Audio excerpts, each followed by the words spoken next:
Assalamualaikum warahmatullahi wabarakatuh. Perkenalkan, nama saya Muhammad Ihsan Yahya dari kelas 1C Manajemen. Di sini saya akan mengerjakan tugas bahasa Indonesia membaca ringkasan jurnal. Ringkasan jurnal yang saya pakai adalah karya Pipi Hasmawati dengan judul Manajemen dalam Komunikasi tahun 2018. Manajemen dalam komunikasi adalah proses timbal balik atau resiprokal pertukaran sinyal untuk memberi informasi, membujuk atau memberi perintah berdasarkan makna yang sama dan dikondisikan oleh konteks hubungan para komunikator dan konteks sosialnya. Menurut Michael Kay, hadirnya manajemen komunikasi didasari dengan adanya keharusan untuk mengedepankan ilmu komunikasi di kehidupan sehari-hari. Dalam manajemen komunikasi, kita tidak akan lepas dari interaksi sosial. Manajemen komunikasi berada di antara sistem sosial. Manajemen komunikasi meliputi 4P, yaitu penerimaan, pengolahan, penyimpanan, dan penyampaian informasi.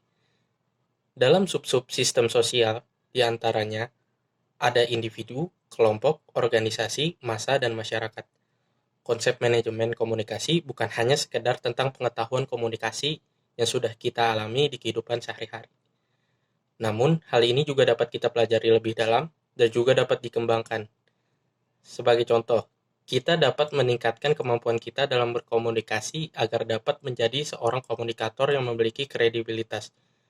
Disinilah letak kegunaan mempelajari manajemen komunikasi, yaitu agar kita dapat lebih mengerti bagaimana seharusnya berkomunikasi dengan orang lain, sehingga komunikasi yang terjadi merupakan komunikasi yang efektif.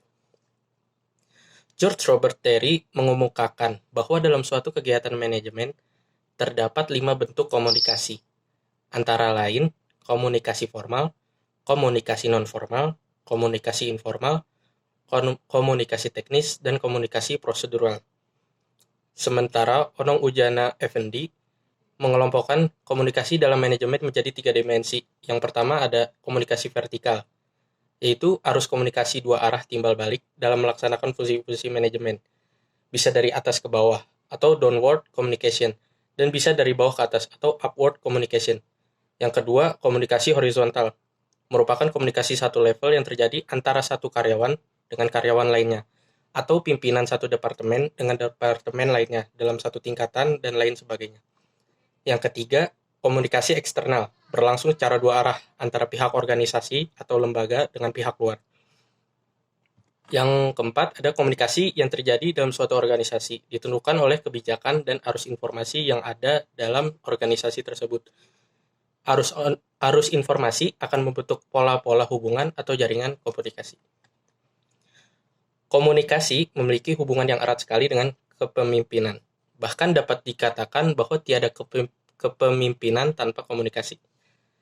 Setiap pemimpin atau leader memiliki pengikut atau follower guna menetralisir gagasannya dalam rangka mencapai tujuan tertentu.